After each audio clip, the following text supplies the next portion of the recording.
बिस्मिल्लाह अर्रहमान अर्रहीम रब्बि इश्रह ली सदरी वयस्सिर ली अमरी वहलुल उक़दतम मिन लिसानी यफ़क़हू क़ौली। या रब्बि सल्लि व सल्लिम दाइमन अबदा अला हबीबिका खैरिल खल्क़ि कुल्लिहिम। अज़ीज़ानो द जुमे मुबारकी वरस सरा दनन योदासी अहमी मौजू चाहा द यवे इंसानी मुआशरे द जोड़ख्त और द तबाहे बुनियाद दे तसरा खबर कोल लपारा अख्तर और उगजे हाजिर दे।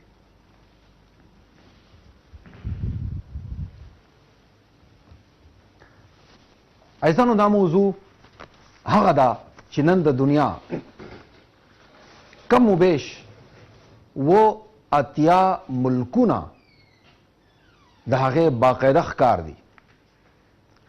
दास दासी मौजूना दा चिदी बानी बचा मख की खबर ने भी कड़ी या तास लो पारा नबी भी खबर सिर्फ दुमरा दा कि मुंग और तासु द अहमियत खबर नहीं वले जका ची सरा द गण शमेर समाजी अखलाकी खराबियानु मुंग अल्लाह रब्बुल इज्जत तर उसा मजमुई तोगा बांधी दी मसले हवाले सरा सातलियो दग वजदा ची ज़मुंग समाजी बुनियादी यूनिट चिकम दे आगा काफी हद पूरी महफूज दे। कल ची इंसान दुनिया तराशी अल्लाह रब्बुल इज्जत खालिक दे रब दे खुद दी पो तखलीक और ददी पो रबूबियत पो अमल की कुर्रे अर्ज की यो शे और सर शरीक थे दग वजह से अल्लाह रब्बुल इज्जत टके द रब कजान ते इस्तेमाल करे दे न हरूफ असलियत पर बुनियाद बांधी दो लपार हम इस्तेमाल करे दे रब्बिरहमहुमा कमा रब्बयानी सगीरा खुदा पाका दुई द्वाड़ू बांधी रहम वके मेहरबानी वके लका संगे चिमा बांधी रहम उकड़ू मेहरबानी ओकड़ा न दलते द रहम व द मेहरबानी द पारा द रब टके इस्तेमाल करे दे कमा रब्बयानी दिकी नशोनुमाम राजी तरबियत हम राजी रहम व मेहरबानी हम राजी मलगरतिया हम राजी। ऐजानो युवा मुआशरा हग वक्त पूरी मजबूत हुई तरकुम वक्त शददी मुआशरे मोर और प्लार मजबूत हुई और मजबूत मोर और प्लार कम यो हुई चिहगा दुमरा हरीस दुमरा लालची दुमरा बद अखलाका और दुमरा जनावर नवी चिहगा खपल बचे हरामी बांधी रवान की खपल बचीता द डाके लार उखई खपल बचीता द जंग झगड़े द फसाद लार उखई हगा द हगा बद अखलाकी बांधी खुशहाल शी द हगा बेदीनी और बददीनी और बदअमली बांधी खुशहाल शी शिमोर प्लारी दुमरा कमजोर नहीं बल्कि मोर प्लार दुमरवी च बचीता कम अज कम दाखो वखई द जोन बुनियादी आमाल सदी यू माशूम ओदकीगी पासी खुराक कवी कपड़े बदलवी खुले न खबर ओबासी स्तरगु बांधी कतल कवी लास बांधी नवल कवी टचकवल कवी खपे बांधी तग रातक कवी प दरवाजे बांधी बहार रोजी भी अदन नाराजी बुनियादी जोन दे कम कूर की द प्लार मोर प मख की दे कुम प्लार और मोर बची तशिदा बुनियादी जुन हम वनखई नो आइजानो दा डेर नाकाम मोर प्लार दी अगर जमाई उमरगरी खबर कवाला शिदा मोर प्लार से शई पता था वो लिस्ते छुआ बंगला जोड़ के और डेर कीमती भी कसर महल जोड़ के दागा कीमती दरवाजा च कसर उम्र कीमत लरी मलगली रिंप के वो लगे वर्ता वो लगे ख्वाग बांधी यो सखा यो पेवंदकूखी कपड़ा राजवणंद के वो लदी टोल द गेट कीमत हवा तकड़ू वादोल जोलू ऐजानो तास तो पता था कूर न बाहर सुमरा हम रंगुना चितासु ख्वार के खुस्ता कुसी के दा बचे साद कोर दरवाजे न राउजी कना बास्ता द टोल कोर माहौल मात ओ खुदल कहागखपू की सप्ले न लरी माशूम लग दे परतुगे निश्ता दे और खेटा दुम रखकारी तब वही बस वो डस कवी قني دلته راځوړندي ور باندې سترګو کې چیخي وي او صفا ښکاري چې را پاسېدلی دی 9 بجې دي خو لا مخې وینځلی نه دی او ناشتې نه مخکې دی د آیسکریمو کړنګ پسې دروازه کلاو کړې ده او بهر راغلی دی زه ستا په بارې کې څه سوچ وکړم چې ته څوک یې زه به دا وایم چې دي مور او پلار نهایت ناکاره خلق دي نهایت بدتمیزه دي نهایت بد اخلاقه دي نهایت سخا او غیر منظم خلق دي او نهایت پادي خلق دي که زه دا سوچ نه کوم نو څه سوچ وکړم ستا بچی ماته دغه وایي نو دا هغه پرده ده چې د مور او پلار په دروازې باندې ځوړنده ده نو عايزانو که سړی وایي چې زما قیمت وي د پلار په حیثیت باندې زما قیمت وي د مور په حیثیت باندې نو بیا د خپل محل یعنی د خپل ځان که حیثیت جوړوي نو بیا خپلې دروازې که تاسو قیمتي ساتئ نه دا ځوړندې پردې م لږې صفا ساتئ معنا مه دا دی چې د بچو دومره تربیت بچو ته دومره تمیز هغوی ته د ژوند دومره تهذیب هغوی ته د وینا دومره طریقه هغوی ته د ژوند د تیرولو دومره اخلاقي اقدار وښیئ چې تاسو بیا ورپورې شرمېږئ نه او بعض خلک خو دومره پاتې دي چې کله میلمانه راشي او بچے څه غلطی کوي هغه وخت به ولا چپیړه ورکوي کیا ثابت کرنا چاہتے ہیں آپ چې میلمانه موجود دي هغه د تربیت وخت دی چې بیٹے پانی یوں دیتے ہیں بیٹے نہیں نہیں نہیں نہیں ایسا نہیں بولتے یوں بولتے ہیں وہاں ہاتھ ملاونے سے شاباش بڑا اچھا بچہ ہے او بیا خلې نه کنځل وځي او منډه کې الګ نه ستا په مخ باندې یې راو نه غورځي چې بڑا اچھا بچہ ہے نو عايزانو مجموعي توګه باندې کله چې د پښتنو په دې معاشري کې مونږ ګورو دا د کور خبره دا د کور چینل دی نه زه تاسو نه خبرې نه پټوم کم ځای کې چې پښتانه شل کورونه په یو ځای اوسېږي الا ماشاءالله استثناء بنیاد نه جوړېږي زه عمومي خبره کوم د پښتنو کومې علاقې ته لاړ شئ آیا داسې نه دی تاسو ما سره اختلاف کولی شئ سخا گلې تنګي کوڅې ګندګي پلیتی لپاره دوی د 500 پیپ نشي اغستلی محلې ته ورخلاصې کی ډیران به مخامخ ورسره پروت وي سخا کورونه سخا دروازې او ګړن جګړوچه به پکې روانه وي او چې لږ یو 15-16 منټه ودرېږي نو د کنزلو په ډکشنری کې څومره هم لغات چې دي دا کنزل به ته د پښتنو ماشومانو نه واورې اب بتائیں زه ستا په بارې کې څه سوچ وکړم چې ته کوم یو پلار یې زه څه سوچ وکړم چې ته کومه یوه مورکې نو پلاره که ته ټوپک راوالی او واسکټ د اچولي او داسې داسې راته کېږي چې او غټه خېټه د نیولي نه زه دې خبرې نه متاثرې کېږم ځکه ستا پروډکټ چې کم سماج او معاشرې ته ورکړی دی هغه دغه دی کم چې ما وکتل او زما دغه مورکې د 4-5 بچو مور الله دې ژوندي ساتي چې میکپ کې ځان ولاړي تور او سپین کې بیا بازار ته راوځي زه په دې باندې دوکه شم او موږ دوکه کېږي ور باندې نه جی ستا اصل حقیقت خو ما وکتل چې کور مخې ته تېرېدم زه نو عايزانو دا تهذیب دا تنظیم او دا تمیز دا اخلاقی ژوند دا یوه مذهبي فریضه ده چې مور او پلار باندې عایدېږي د خپلو بچو حوالو سره که تاسو داسې نه کوئ د دې تکلیف ماته ځکه دی د دې تکلیف ماته داسې دی چې که ته داسې نه کوې دا زموږ معاشرت تباهۍ او بربادۍ سره مخامخ ده نه د ژوند د تیرولو د نورو انساني حقوقو پیژنګلا د آگاهی واقفیت دا قرآنی فرض دی دا نبوي فرض دی نو عايزانو زمون هغه د مور او پلار کومه سلسله چې دا ضروری دی چې بچو ته د مور او پلار اهمیت دومره کم از کم پته ولګي چې بیا دوی خبره کوي د دوی په خبرې کې وزن وي دا کوم ماشومان چې د خپل پلار احترام نه کوي دا ټول هغه ماشومان دي چې پلار ورته نه د صفایي خبره کړې وي نه ورته د تمیز خبره کړې وي نه ورته د غلا او د ډاکې خبره کړې نه د بد اخلاقۍ خبره کړې یو پلار چې خپې باندې خپواړی او د نسوارو ډولکې ورته پرته وي او هر 5 منټ وروسته یو چړت پورته کوي فون راشي نه کنزلو دنیا کنزل نه دی خبره شروع کوي او لږ ساعت وروسته دی بیا سګرټ ته دوړه ورکي نو تاسو راته ووایئ چې کله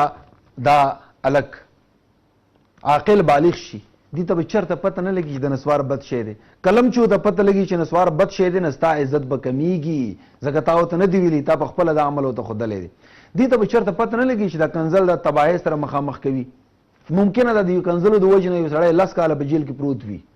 او دا واقعیات شته دي زمونږ په معاشري کې. نو تاسو راته ووایئ د ده په اړه کې به ستا احترام کمیږي نه؟ او بالکل داسې ده ته به چېرته پته نه لګي چې تعلیم ښه شی دی، نو کم ځای کې د جهالت د وجې نه دی پاتې کېږي، ستا احترام به دغه اړه کې نه کمیږي چې زما پلار ته دومره نه وه پته. چېرته چې دی د غیر منظم ژوند د وجې نه تباه کېږي، نه ده ته پته نه لګي چې دا غیر منظم ژوند کوم چې مور او پلار ما ته راکړی دی، دا بنیادي توګه باندې زه چې فیل یم په معاشري کې، دا د مور او پلار د وجې نه فیل یم چې دغو د جهالت ټپه زما په کردار باندې لګېدلې ده. هغه ورځ یو سړی امارات نه راولېږلو، اوس چل دی وایي نوکري مو ختمه شوه، داسې ولاړو وایي نوکري مو ختمه شوه. یار ما یې نو څه نه کړي ویل، ما هوټل کې کار کولو، مړه ما ته پته نه وه، پلیټ مې راواغستو، نو نور څه نږدې را سره نه و، نو ما پکې تو کړله او بیا مې کپړه ورباندې تېره کړله. تباه یو پښتانو. نه دا مونږ هغه خلک یو د ماشومتوب هغه عادتونه سي چې یو د لوبو را سره ګاډۍ شانتې وي، اورې هغه مونږ صفا کوو په دوکانو باندې، کله ورباندې یو شی ولګو، کاغذ ولګو ښایسته، کله یې صفا کوو. نو چې ماشوم ته ووایي چې بچیه زما سپلی صفا کړي، هغه ورباندې دوکاڼې واچوي او بیا یې صفا کوي. دغه د ماشومتوب اخلاق د ځان سره ساتلي وو د مور او پلار وراثت په شکل کې تر هغه وخته پورې صدۍ د 2.5 نوکري درهمو دا ختمه که تباه. نو هغه ته دا پته نه وه چې یاره پلیټ صفا کوې، اورې دا چې ته 5 سٹار होटल کې او بیا دوکاڼې ورباندې واچوې او بیا ته ورباندې ټش پیپر او تولیات یې رهې. زه نه وایم چې دا زموږ د پښتنو ټولو نمونه ده، خو سوال دا دی چې اکثر موږ بې هنره نه یو. ناعزانو دا ټولې خبرې ځکه دي چې دا مور او پلار خپل کردار ورته نه ښودلی. زما معنا دا نه دی چې د مور او پلار حیثیت کومه، بلکې زه مور او پلار ته هغه حیثیت ورکوم کم حیثیت چې الله او رسول ورکړی دی. خو الله او رسول چې د کوم حیثیت ورکړی دی دا یې د دې شیونو د وجې نه ورکړی دی. که دا ته نه کوې ته ولې پلار یې که د پلار کردار نه ادا کوې؟ ډېر پلران داسې دي چې بچو د وجې نه به جهنم ته ځي. ته بیا څنګه مور شولې چې ته د مور کردار نه ادا کوې؟ میندې به وي چې د بچو د وجې نه به جهنم ته ځي. نو عزیزانو د پلار اهمیت دا په خپل ځای باندې. اصل د پلار اهمیت پوری خبره شوه نو ذهن کې وساتئ. پلار خو ماشومانو سره ډېر موجود نه وي، نه زیاته قربانۍ مورکۍ ورکوي، دې کې څه شک نشته دی. حق جوړېږي چې د مورکۍ حقوقو باندې مونږ خبره زیاته وکړو او بار بار وکړو. پلار اکثر بهر وي، خو څومره چې تندر راځي، طوفانونه راځي، دا پلار دی چې دا بچي خپله فیملی داسې راپټوي او کله چې طوفان تیر شي، ماحول برابر شي، نو بیا هغوی ته هغه د ژوند ماحول ورکوي. کوم ماشومان چې د پلار احترام نه کوي یاد وساتي، دا لیکلي خبره ده،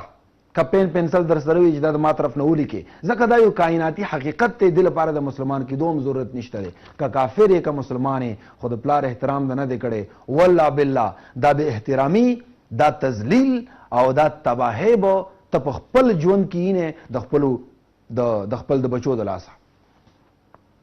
نه دغه وجه ده یو عربي یو شارټ سټوري جوړه کړې ده او په هغه کې ماشوم ته وایي چې ته کور جوړ کړه، ستا په ذهن کې څنګه کور دی. نو هغه پین راوالي، رنګونه راوالي او کور جوړ کړي داسې چې کور کې که نه، وایي دا کمره د چا ده، وایي دا زمونږ د ماما ده، دا کمره د چا ده، وایي دا زما ده، دا کمره د چا ده، وایي دا زمونږ د سپي او د پیشو ده، او دا کمره د چا ده، ورکوټي کمره وه، ویل چې دا کمره د ستا ده پاپا. او پلار داسې شو. نو پلار ته ویل زما کمره دونه وړې وړه ده. ویل ولې تا خپل پلار ته وړه کمره نه ده ورکړې؟ ویلو نو دا ماشوم په ذهن کې دا و چې پلار وي هغه دپاره وړه کمره وي. نه زه چې غټ شم زه به هم پلار ته وړه کمره ورکوم. نه هغه پلار یې چې اوس درته ټک ورکړو چې ښه دا خو زه ځان ته ګل نه ازغی کرم، د څه په شکل کې؟ د خپلې بد اخلاقۍ او د خپلې بدتمیزي او د جهالت په شکل کې. نو عزیزانو دا پلار موږ ته زموږ په ژوند کې د طوفانونو په مخ یوه قلعه ده، یو حفاظتي دیوال دی. د دې تاسو خیال ساتئ. یو مثالي نمونه تاسو ته پیش کوم، دا وګورئ.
ایزانو طوفان راغلو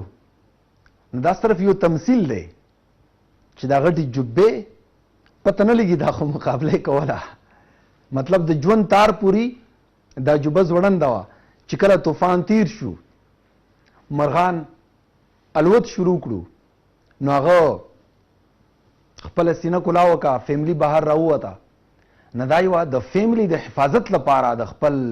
کور د ماشومانو د ښځې د ورونو د خویندو د حفاظت دپاره د پلار څومره کردار لوبوي دا صرف یو مثال و نه که داسې وشي چې ته د پلار حفاظتي دیوال کې نایه پټ یې او دننه هغه ته تکلیف ورکوې د پلار به څومره وخته پورې تا محفوظ ساتي آخر به هم د سینه کلاو کی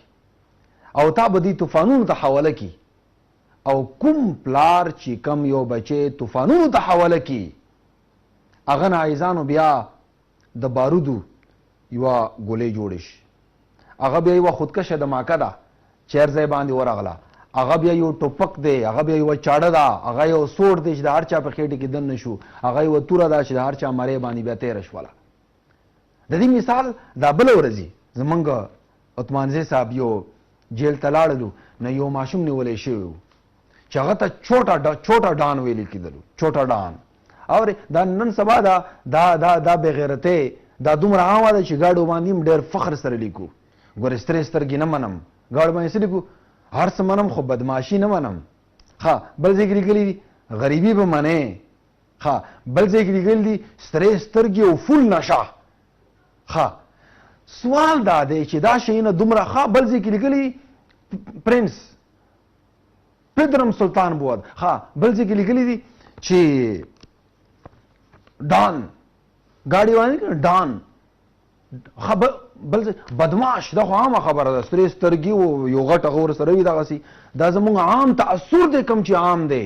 عام تاثر دی رکشې باندې ګاډي باندې مزدې باندې دیوالونو باندې دا ټول هغه خلق دي چې کوم ځای کې کچره وي ډیران وي خلک ورځي مچازي کوي که نه هلته دا تصویرونه جوړ وي څه مطلب څوک چې دومره ګنده وي که نه دغه ذهن دغسې وي کوم چې دیوال باندې مخامخ کاري نه خلک وایي چې پښتنو باندې فخر کوو زه وایم چې پښتنو باندې فخر هله وکړې که نه چې کله 15 پښتانه ماشومان په یو ځای وي او ته 15 منټه ودرېږې او د هغو خولې نه ته خور مور کنځلې وانهورې د هغوی جیبونه ولټوې چې هغوی نه ته چرس بنګ نسوار او سوټ او ټوپک راونه بسې هله موږ پښتنو باندې فخر وکړو چې ته عمومي واشروم ته لاړ شي او یو بل ته یې کنځل نه وي کړي او په هغه لیټرینونو کې تصویرونه داسې نه وي جوړ کړي چې سړی ځان پورې وشرمېږي بیا به ورباندې فخر وکړو چرته چې پښتون ګورې ډرایور به وي چرته پښتون ګورې کنډکټر به وي چرته پښتون ګورې هغه به چوکیدار وي کله به موږ هنرمند کیږو چې موږ ورباندې فخر وکړو چې زما پښتون دی دا غټ سیاستدان دی په حقیقي معنو کې چې په قبر باندې موږ ورشو فاتحه ورباندې وکړو چې زه ورباندې فخر وکړم چې یو حقیقي معنو کې د سړي ته موقع وه خو دا خرڅ نه شو چې زه ورباندې فخر وکړم چې دا بهادر و واقعي د فرقواریت سے بالاتر ہو کر د انسانیت او د پښتنې د خاوري خدمت کړي یاره څوک خو داسې په کار دی که نه چې نه څوک پورې ما معاف کې زه ورباندې فخر نه کوم ټکې م ورباندې فخر نه کوم که زما په دې خبرو کې تلخي وي عزیزانو دا تاسو ته ووایم ما باندې چې کله قاتلانه حملې وشولې 2 ځل مختلف کالونو کې نو بیا ما ویلې چې نه به زه د پښتنو علاقې ته راځم او نه به چېرته زه پښتو وایم عزیزانو بیا زه پنجاب ته لاړم تاسو اندازه ورکوئ ما 10-12 کاله پښتو نه ده ویلي 10-12 کاله ما پښتو نه ده ویلي دغه وجه ده چې کله اول زه خو دام د الله رب العزت یو خپل شان دی چې غوږ نیونی وم او د پښتنو ته په چینل باندې کېنولم چې دو ته ووایه که نه په ځای د ده نه چې ته تختې دې ځای نه نو عزیزانو که زما په خبرې کې تلخي وي نه ځکه وجه دا ده چې زه په خپله دردېدلی یم زموږ خاندان دردېدلی دی نه زما په پښتو کې به ځکه د اردو ټکي ډېر زیات و اوس چې کله ماته د پښتنو مینه هم میلاو شوه ماته اندازه ولګېدله چې یاره پښتانه ټول خو داسې نه دي په دې کې دردمن خلک شته مینهګوی شته دي مظلوم شته دي ما شان ته نو هغه لږه لږه پښتو زه اوس لګیا یم زده کوم نو عزیزانو راځئ چې موږ رحم و کرم جوړ شو او د دې رحم و کرم آغاز عزیزانو دا کور نه کیږي کوم مور او پلار چې خپل بچی ته مینه ور نه کړي دا بچی معاشرې کې بل چاته مینه نشي ورکولی کوم مور او پلار په کور کې د یو بل لپاره احترام موجود نه وي دا ماشوم بهر په معاشري کې بل چاته احترام نشي ورکولی. کوم مور او پلار چې منظم نه وي د ماشوم کومې ادارې ته هم چې لاړ شي دی منظم ژوند نشي تیرولی. کوم مور او پلار کې یو بل لپاره برداشت د رواداري رویه موجوده نه وي دی ماشوم کې هم دغه اخلاقي کمزوریانې موجودې وي. بل طرف ته ماشومانو لپاره دا خبره ضروري ده چې هغوی د خپل هغه ونی خیال وساتي چې هر مشکل کې هر طوفان کې او هر د نمر ترکی ګرمي کې هغوی د پاره باراوره ثمرباره ونه ثابتېږي. یو ونه واغه سره ماشوم نو ونی ورته وویل چې راځه ما سره لوبې وکړه. ماشوم ورته ویل چې نه ما ته د لوبو نه دی ضرورت ما ته د خوراک ضرورت دی. نو هغې وله خوراک ورکړو ګرمي وه هغې وله سوره ورکړله. بیا راغلو بیا خفه و چې ولې خفه وې راځه ما سره لوبې وکړه. نو هغه ورته وایي چې نه نه زه اوس غټ شوی یم زه به اوس کاروبار کوم او ما سره پیسې نشته دي. نو ونه وخوځېږي چې نن دا امونه واله دا خرڅ کا چې ژوند خوشحاله وي. نامونه یې واغوستو هغې خرڅ کړو. بیا وخت تېر شو دوباره راغلو چې راځه که نه ما سره. نو دا هلک بیا ورته وایي چې زه نه راځم ما ته کور ضرورت دی زه د فوټپات باندې اوسېږم. نو ونه ورته وایي چې زما دارونه خپې لاسونه کټ کا او ځان ته کور ترېنه جوړ کا. او ونه د هلک کټ کي او ځان ته کور جوړ کي او ژوند تېرېږي. په آخر کې چېرته دا هلک هغه وخت راشي کله چې دی بوډا شوی داسې چومبړن لکه خپل تقدیر او عمر لټوي امسا ورسره ټکه ټوکه ټکه ټوکه او ونې سره راغلو ونه ورته وایي راځه که نه تا ته څه ضرورت دی ما څخه اوس شته هم نه دي. هغه وایي ما ته څه شي ضرورت هم نشته ما ته د سیوري ضرورت دی. عزیزانو دا ونه ورته وایي راځه ما لاندې کښېنه دی هغې لاندې کښېني خو سوری نه وي ځکه چې هغه سوری خو د په دې سړي باندې قربان کړی وي. عزیزانو د مثال ما ولې ورکړل د مثال ما ځکه ورکړه د مور هم داسې وي موږ ته سوره راکړي بیا څه چې ورسره وي مور کتلی وي چې بچیه کری دی څه شته. نو زه کله کله ادې ته وایم چې ادې ته خو چاته پیسې هم نه ورکوي بیا دوره وخت وشو چې ته یوه روپۍ ته مو تر کړي دی نو هغه بیا دننه لاړی شي او بیا یو کاغذ کولاو کړي بیا بل کاغذ بیا بله کپړه کولاو کړي او په هغې کې لسګون شلګون د چې تاو کړی او بیا راکړي هم بچیو لاس روپۍ مغه ته ورکړې د لاس ته وخوره هغې خیال دا شي داسې د وړو پورې وشي. خو دا یوه مور وي چې موږ ته قربانه کېږي لکه نور هغه څه وکړي مخ باندې دا کړي دي دا قرباني کمه ده. هغه چمبړه نه پاسېدی کېناستی نه شي دا قرباني کمه ده. د هغوی خو مونږ ډوکې خوړلي. نو عزیزانو دا مور نه چې هر څه مونږ قربان کو اخر کې بیا هغې سره سور هم نه وي. چېرته دا تاسو کړي دي یار دې ځل چې چېرته ممکن وي ورشي که مور در سره نږدې د عمل وکړې چې نږدې در سره د مور په قوت کې د هغه په غېږه کې سر داسې کېده ته ظالمه دا سکون چېرته تا ته په تاج محل کې میلاودی شي چېرته غور د کړی دی. مور څنګه ونه ده تاسو مور باندې غور وکړئ. یو تمثیلي ویډیو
عزیزانو مور مور مور ټول ټکی ور باندې ودرېږي، هر څه ور باندې تمام شي. د دې تپوس تاسو یو هغه کور نه وکړئ چې هغوی مور و پلار وس وس بایللي وي. تپوس دې وکړئ چې کور څنګه دی، هغوی چې کوم یوم جواب ورکړي کیدای شي د ټکو ذخیره ورسره کمه وي، خو د هغه مفهوم به د قبرستان نه مختلف نه وي چې زمونږ کور مونږ ته قبرستان ښکاري. دا څو وخته مور ما سره پېښور کې وه او بیا هغه کلي ته لاړه چې ګرمي زیاته شوه. نو هغه ورځ ناڅاپه ما کور ته منډه کړه، ډېر لرې سفر دی، 8 غنټې دی پېښور نه، او بیا په دې حالاتو کې عجیبه وي. ما څنګه منډه کړه، ناڅاپه ما ته خیال راغلو چې هله مور خو ما سره دلته 2 میاشتې وه او ما خو د هغه دومره قدر هم ونه کړل. حالانکه زما پوره کوشش وي لکه څنګه چې مونږ وي، خو ته کله پروګرام، کله میټینګ، کله په سفر، کله پېښور، کله اسلام آباد. نه ما مور ته زیات وخت هم ورنه کړل او ناڅاپه ما کلي ته منډه کړله. ما ویل چې ما سره پېښور ته نه ځې، نه هغه ویل د ګرمي ختم شي انشاءالله بیا به در سره ځم. نو عزیزانو ما باندې چې څه هم حالات وي، خو تاسو ته پته ده زه وایم چې یاره کله تنخوا میلاو شي، تنخوادار خلک ارځي کې تباه و برباد دي، چې تنخوا میلاو شي دا پیسې به زه دې ته کوم، دا پیسې به دې ته کوم، او دا پیسې به داسې کوم، او دا پیسې به کور ته کوم، دا به خپل ته کوم، دا به پردي ته کوم، دا به غریب ته کوم، او دا به دوستو احبابو ته کوم. په دې کې 100 روپۍ زه یو ډبې کې اچوم. دا کومه ډبه ده چې هغه باندې ما لیکلي دي عمره، او دا پیسې شاته اگر چې موږ ته الله رب العزت دا موقع نصیب کړې ده، خو مور دې باندې زیاته خوشحالیږي. نو هغه پیسې ژوند وي، هغه مور باندې بیا عمره کوم، بیا عمره به ور باندې کوم. نو زموږ مور یو په کعبه باندې خوشحالیږي چې ګوري، او بل څه باندې خوشحالیږي چې ګاډي کې کېنه پیسې دوله دومره ورکړي وي، او هغه چېرته چې غریب سړی ګوري دا غریب دې ته ودرېږه چې هغه د 50 60 80 روپۍ ورکړي، دغه وسي او دغه سړی کوی شي، نو دې باندې هغه ډېره زیاته خوشحالي. دا درد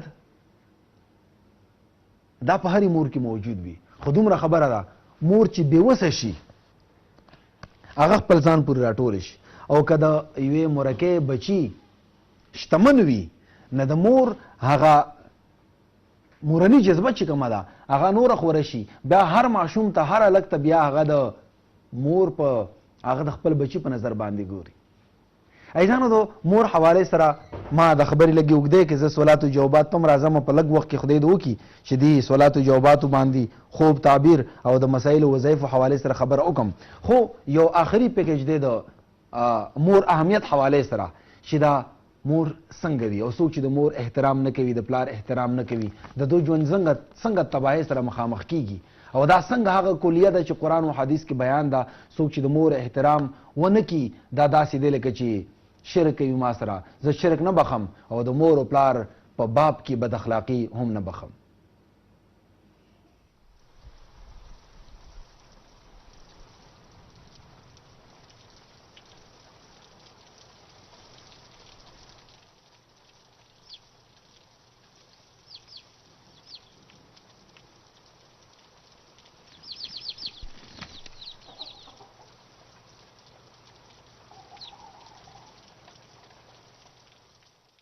مور، مام، مادر، مورکه، اده، بیبه په کومي ژبې کې چې هم نوم واخلي د انسان په زړه او دماغ کې یو مقدس احساس سرپورته کوي. ایثار، قرباني، خلوص، ادا، مینه، محبت، برداشت، حوصله، همدردی، ایمانداری، غزم، سکون، دوستی، عظمت، عبادت او جنت د مور د قدر او منزلت صرف یو اړخ دی چې دنیا قائل ده او د دې په سر د فیصله کن امتیاز او شرف تاج اګدي. ګنې مور سره چې کوم تأثر، تصور او احساس تړلې دی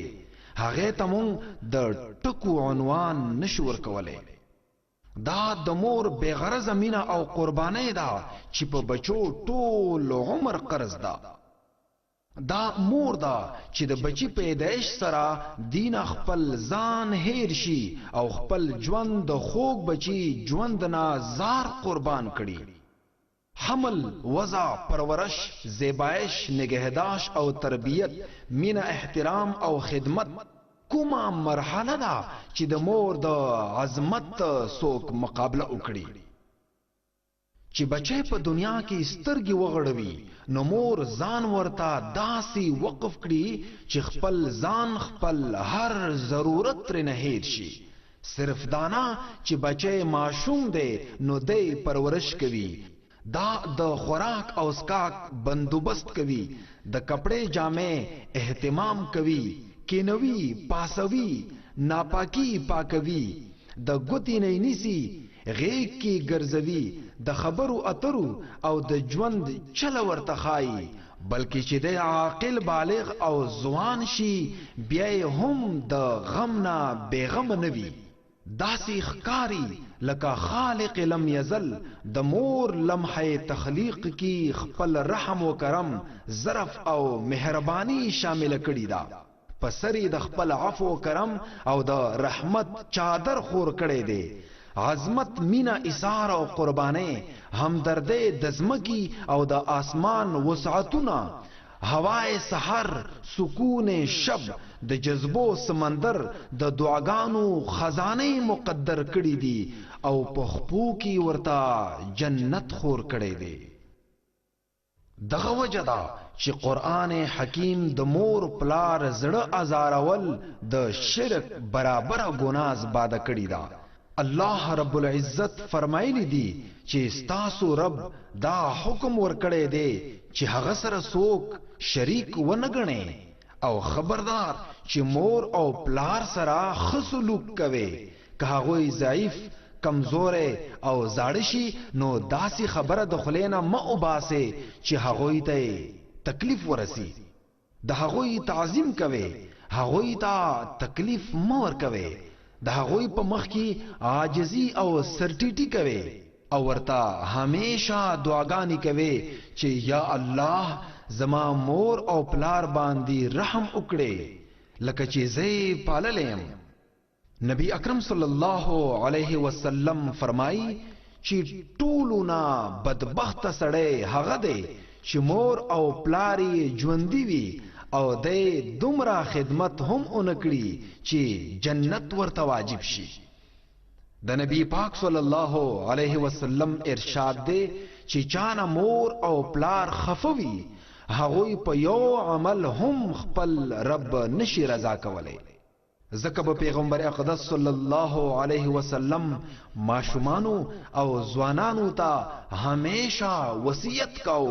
چې مور او پلار تاسو لپاره جنت او جهنم دی. کا حق میں ادا کړو او خوشاله می اوساتو د جنت مستحق بشه، او کا خفه می کړو زړه می ازار کړو نو دوزخ نه نشي بچ کیدی. بلځه کې په یو حدیث کې راځي چې څوک غواړي چې په کاروبار کې می برکت وي او رزق می په اراخوي نو هغه د مور او پلار خدمت او احترام کوي. عزیزانو تاسو لږ غور خو وکړئ، څومره بدقسمت دي هغه خلق چې د مور او پلار نعمت ورته حاصل دی او توجه نه ورکوي. مور او پلاری ژوندي دي او دعاګانې نه اخلي، مور او پلاری موجود دي او حسن سلوک ورسره نه کوي. څومره بے درده او محروم دي هغه ځوانان چې مور او پلاری د عمر آخري ساګانی اخلي او دوی ته د خدمت توفیق ملاو نشي.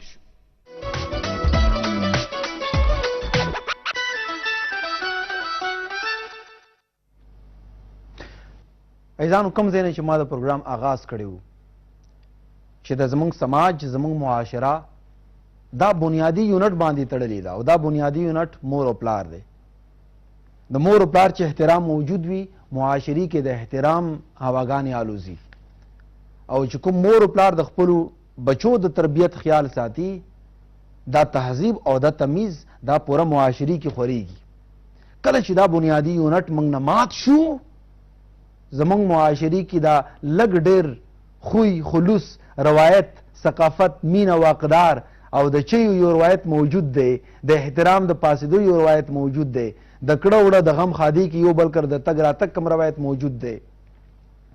ایزانو په ښار کې د روایت روان دی ماتیږي، کور په کور خلک یې سره یو بل نه پیژني، غم یې که خدي د مړو شانته قبرستان ته وړي او د مړو شانته کور ته هغه ټنګ ټکور خو خیر هغه خو زموږ خپل یو هوس دی چې هغه جاري دی. نو دا سلسلې ایزانو چې ماتې شوې نو بیا به موږ دې باندې هم فخر نشو کولی. ضروري ده چې د مور و پلار احترام وکړو او ضروري ده چې مور و پلار د ماشومانو ته هغه کردار ادا کړي کوم لپاره چې الله او رسول د مور و پلار اهمیت او فضیلت بیان کړی دی.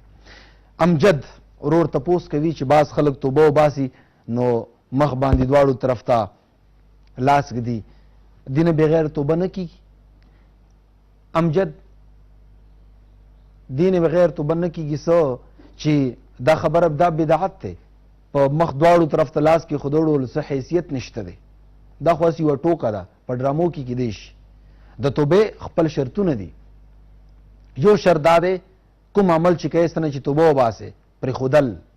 دویم شرط د نه کولو عزم او اراده کول. دریم شرط هغه باندې ندامت او پښیمانی اختیارول. څلورم شرط هغه ماحول پر خودل. پنځم شرط دغه په مقابله کې هغه کار کول چې هغه ته پرې دی او دی طرف ته روان یې، داسې نیکي چې هغه ته دی بدینه لري وبسي. او شپږم شرط چې سړی مسلسل دعا کوي چې خدای پاک داسې ګناه کې تمام مبتلا نه کړي. دا شپږ شرطونه دي او په دې کې که ته حرام خوري نه توبه وباسې نو په هغه کې اووم شرط دا هم دی کم مال چې تا سره د حرامې موجود دی چې دته خپلو مالکانو ته ورسوي چا نه چې اخیستلی شوی دی. د خط او د کتاب په شروع کې یا په اخباراتو کې بسم الله لیکل دا فیصل رور وایي چې دا خلکو ته وایي چې دا ملي کی ځکه چې د بې عزتي کیږي. فیصل رور زه تاسو سره اتفاق نه کوم، دې لپاره چې بې عزتي کیږي او دا لیکل مونږ پریږدو نو بیا به د لږ ډېر واز نصیحت یو ماحول دی دا به هم ختم شي. پاکستان کې قرآن نشته مطلب زمونږ په ژوند کې، نو بیا به پاکستان نه قرآن مونږ بهر وباسو ځکه چې بې حرمتي کیږي، بیا به خبره ګرانه شي. دې د وجې نه نبي صلی الله علیه وسلم کوم خطونه چې کافرانو ته هم لیکلي دي نه هغه د الله نه مینه بسم الله نه شروع کړي دي. نو په اخباراتو کې وی لیکل پروا نشته دی او دغه بې عزتي نه ده پکار، او که په خطونو کتابونو کې وی دا سلسلې به موجودي وي.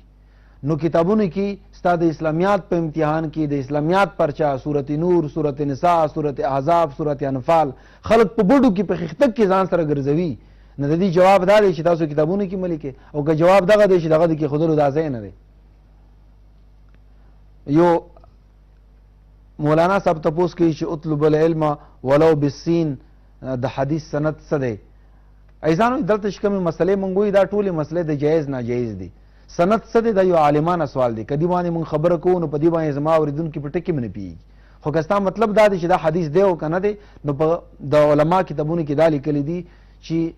د دې څه حقیقت نشته د دې خبرې چې علم حاصل کرو چاہے تمہیں جین چین جانا پڑے. د علم خپل اهمیت دی، خدا کوم حدیث چې دی په کتابونو کې لیکي چې حدیث لا اصل له د دې حقیقت نشته دی. خو کدا حدیث وی که نه وي آیا د دین اسلام کې د علم اهمیت شته او که نشته؟ نو خلک وایي که نه چې یاره مخکې د پېښور ډېر لرې شی و نو هغه به ویل چې لاړ شه پېښور ته کمیس تور ما ته راوړه که نه شي. نو دا به یو غټه خبره وه چې پېښور ته لاړ شه او کمیس تور ما ته راوړی شي. نو دا چین چې دی د عربو دپاره داسې و لکه پېښور، هغو به دا و چې قسم کم خلک وایي لندن ته لاړ شه خو دا کار راته وکړي. نو هغه زمانې کې به دا چین داسې خلک یادوي چې یاره که چین تم د تک ضرورت وي خو علم حاصلول. نو په حقیقت کې روایت بالمعنا معنا په لحاظ سره دا صحیح دی، خو د حدیث په داسې انداز کې کله چې موږ اسناد باندې غور کوو نو سندونه د دې کمزور دي. د ټای اچولو څه شرعي حیثیت دی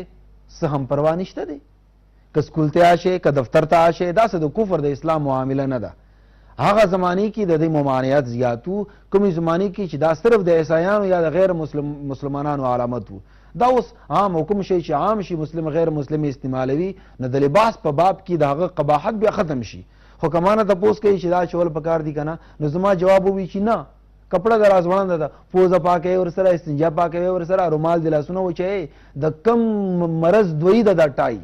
نو په خپله یورپ دا شی نه پرېږدي، په یورپ کې چې کوم غټ خلک دي په هغو کې دا روایت کېږي چې دا شی ختمیږي اوس ورسره نه داسې د کفر خبره نه ده ښه جي دا د چا د دین د تقوا او د ګمراهۍ علامت نه دی چې ټیې غا اچولې ده. زمونږ پښتنو کې دا مسله ده چې د اسلام اول سدا تصور عام دی چې کله ستا فیصله کوي چې ته څومره دیندار یې نو ستا کپړو ته ښکته بره ګوري. کپړې ښې دي نو جنتي دی جنتي ولی او که کپړې ښې نه وي نو بس که ته څه هم وې یو آر نثینګ دین ته بیا سم نه نه دا خبره غلطه ده. د دین اسلام فیصلې په لباس نه کیږي. تاش لوبه حرامه ده که حلاله ده. اسلام انسان ډیر قیمتي دی. انسان الله ډیر قیمتي کارونو لپاره پیدا کړی دی. خو روزاری وینې څلور طرف ته بهیږي په داسې موقع کې که مانه څوک تپوس وکړي چې تاش او کرکټ واغه دغه جایز دي که ناجایز دي. ګډېدل لا ګډېدل د موسیقي په باره کې ستاسو حکم دی. نه زه به زیاته حوصله افزایي ځکه ونه کړم چې داسې ماحول کې که یوه کافره معاشره م وي خو چې داسې دردونه پکې خواره وي نو هغوی به دې لوبو ته ورمخ نه شي. نو عزیزانو سوال دا دی چې په دې کې داسې موږ نه قرضې غورځېږي څه قومي ترقي موږ ته میلاویږي زراعت معیشت سیاست کې ترقي کوو کرپشن ختم شو بدعنواني ختمه شوه روډونه سړکونه به جوړ شو سکولونه او کالجونه هسپتالونه به جوړ شي د تاش سره به کومه فایده ته ماته راوړې. ته مانه دا تپوس کوې چې زه به ټایم ضایع کوم دا جایز ده که ناجایز ده. نه دا د کفر د اسلام خبره نه ده که بعض موږو کې سړی کوي نو موږ ورباندې دا فتوا نه لګوو. یو کس را روان نو موږ وایو چې پټ کا چل دی عالم را روان دی تاش ته نه پټ کا. دا دومره سختي هم په دې کې نشته دی. خو عرض دا کوم چې انسان ډېر قیمتي دی خپل وخت نه دی ضایع کول پکار. خالی 2 رکعتونه د فرض 4 رکعاتو کې که سړی ډک وکړي نو آیا دې سره به سجده سهو لازمیږي؟ محمد عمران تپوس کوي نه عمران اورا دې سره به سجده سهو نه لازمیږي. یوه خبره ده چې د وتر د نفل او د سنتو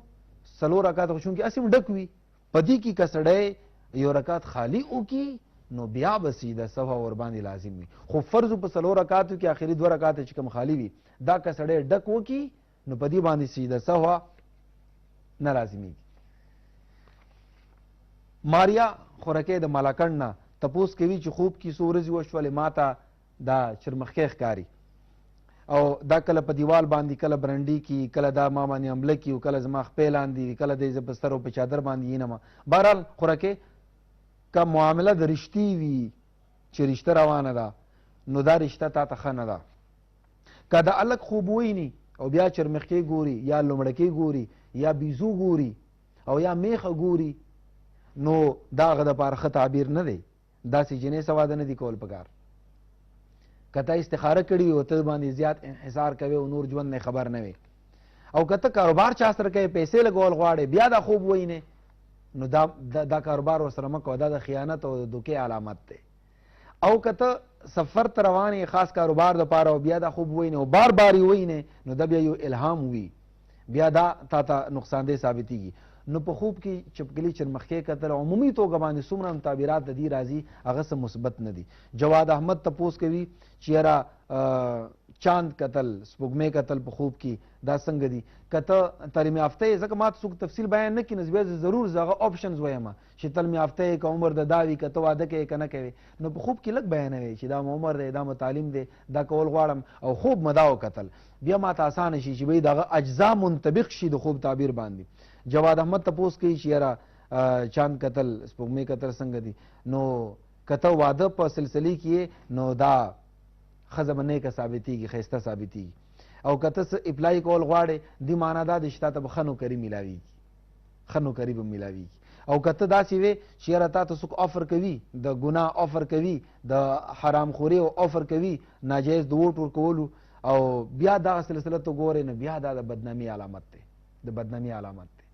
او که تا ته څوک آفر کوي ته ترې انکار کوي او بیا دا خوب وینې د دې معنا دا دی چې ستا دا صبر به یو ورځ رنګ راوړي او ته به خلکو لپاره ستوری شي. قاری افضل تپوس کوي چې په کور کې زمونږ د کور 2 دروازې دي لاندې باندې وایي دا ګورم چې کله کله دا زه بند کړم خوب کې زه ګورم د دې زنځیرونه یو کولاویږي دا خوب ما 2-3 ځله وکتل. افضل صاحب مجموعي توګه باندې دې خوب ته زه خو خوب نه وایم. زنجیر او دروازه دا په اصل کې ښځه وي نه کله چې په شپې زنجیرونه کولاویږي په خوب کې ته یې نه دې معنا دا دی چې دا ښځه تا سره مخلصه نه ده والله اعلم بالصواب. یا دویمه معنا دا ده چې دغه زنجیر قابو نه دی، دغه خوله قابو نه دی، ته دغه ژبې نه په تکلیف کیږي. فریضه خان تپوس کوي چې یاره په خوب کې خپل قد ورکوټې کتل، خپل قد وړوکی کیدل دا څنګه دي؟ نو دوه خبرې دي،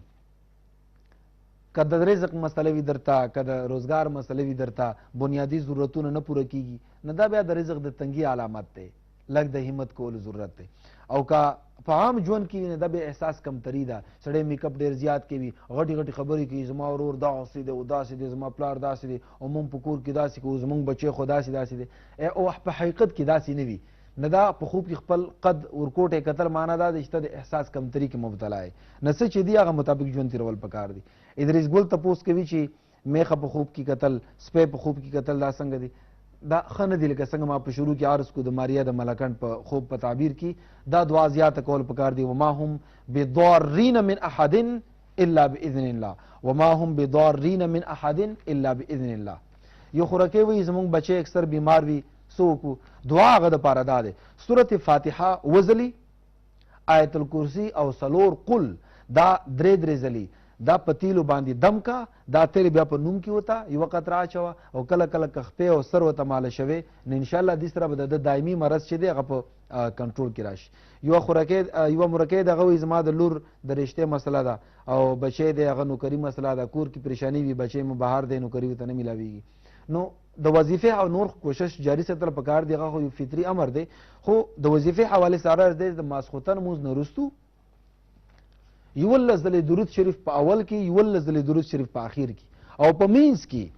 یولس سوه ځلې یا لطیفو یا لطیفو یا لطیفو ویل، او بیا د زړه د خلوص نه دعا کول چې خدای پریشانی مو ختمه کې، زمونږ د بچي مسله وکړي، زمونږ هغه بچي چې روزګار حواله سره بهر دی هغه باندې ته مهرباني وکړي، الله رب العزت به ضرور کرم کوي. بس دومره ده چې لکه مستقل مزاجي پکار دی، دا جاری ساتل پکار دی. کوم شی جاری وساتي سړی پهغه کې بیا اثر پیدا شي، نتیجه پیدا شي. زمونږ یو ورور یریږي چې ما باندې وایي جادو شوی دی، په کور کې جګړې دي، کور کې بې برکتي ده، کوم کور کې چې انټرنیټ، کوم کور کې چې موبایل، فیسبوک او د ټي وي ماحول ډېر زیات شي، د الله او د رسول نوم نه اخیستلی کېږي، په هغه کور کې څه فضیلت نه بیان کېږي، حقوق نه بیان کېږي، د ماشومانو تربیت نه کېږي، په هغه کور کې دا سلسلې موجودې وي. ندی د وایي چې نه لږ ماشومان راجمع کول غواړي، هغوی ته د اخلاقي تربیت هفته کې یو ځل کم از کم ورکول غواړي. خو تا د وظیفې تپوس کړی دی، نه د زیتونو په تیل باندې یو ځلې ټول کور والله جمع شي او دا دعا تاسو ووایئ: یا الله یا رحمان یا رحیم یا حی یا قیوم یا ذوالجلال والاکرام. دا د زیتونو تیل باندې چې بیا ووایي او بیا هر یو کس ودې کېږي، لاسونه یا خپې یا سر کم زیم چې غوړوي. خو په حدیث کې راځي څوک چې د زیتونو تیل استعمالوي نو 40 ورځې پورې بیا هغوی نه شیطان لري تختی، نه دا جنات او پریان او جادو چې دی دا ټول په دې زمري کې راځي. نظر بد نه د حفاظت دپاره چې بچی مو په نظر نشي. نو کلم چې ښه شی ګورې، بچی ګورې، خپل مخ ګورې، خپل گاډی ګورې، خپل کور ګورې، دا دعا وایي: بسم الله ما شاء الله لا قوة الا بالله. د نظر بد نه به انشاءالله محفوظېږي. آخري دی چې زمونږ یو خورکې تپوس کوي، وایي نوم مه اخله، خاوند مو بد اخلاقی دی، وهل ټکول کوي، بد اخلاقي کوي او کنځل کوي. یو خاوند هم دومره نیونی نه وي چې کور ته لاړ شي جګړه به شروع کی. ضرور د ماحول تاسو ته جوړ کړی دی، خوله کنټرول کا. خوله کنټرول نه وي نه تا ته وظیفې ضرورت نشته دی، په خولې کې الفي واچوه چې داسې وي نه خاوند بیا دومره چرسي بنګي م نه وي چې هغه به راځي کور ته وهل ټکول به شروع کوي. یو خبره دغه ده. بله دا دی چې هغه راشي راتګ سره هغه ته شکایت مه شروع کوه، هغه ته م لږ ماحول ورکوه چې پته لګي چې یاره د بهر ماحول نه د کور ماحول ما دپاره پور امنه دی. که ستا بل شکایت به دا م وي چې هغه سهار وځي او بیا ماسخوتن ناوخت راځي. که دا م شکایت وي نو بیا خو خبره واضحه شوه چې تا نه تختی که نه. نو بیا به دریم شکایت دا وي چې دا په نورو ښځو کې دلچسپي اخلي، نو بیا هم خبره واضحه شوه چې دا سلسله په تا کې ولې نشته. خو که دا هم ته وایې چې نه نه دې ټولو باوجود نه دغسې کوي، نو دعا وظیفه هغه دپاره دا دی چې ماسخوتن ټیم کې کله کله هغه باندې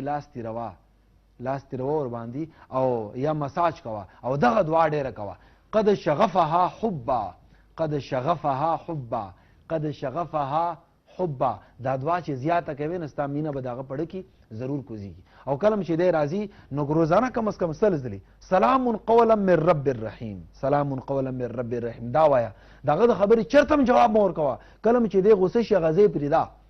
ته وایي چې دا خو زه ښه دی وایي ته په عزت نه شولې بلې موقع باندې خبره ته کولی شي خو هغې موقع باندې چې دواړه تو مې کتو کتو نو هغه نه به جوړېږي نه نو د کومې ښځې چې خوله چلیږي د هغه د ښځې د خاوند لاس به چلیږي د یوه عامه خبره ده الله رب العزت موږ ته د عمل توفیق راکړي خدای د موږ تاسو ته امن علم اسلام د خدای مینه رحم او مهرباني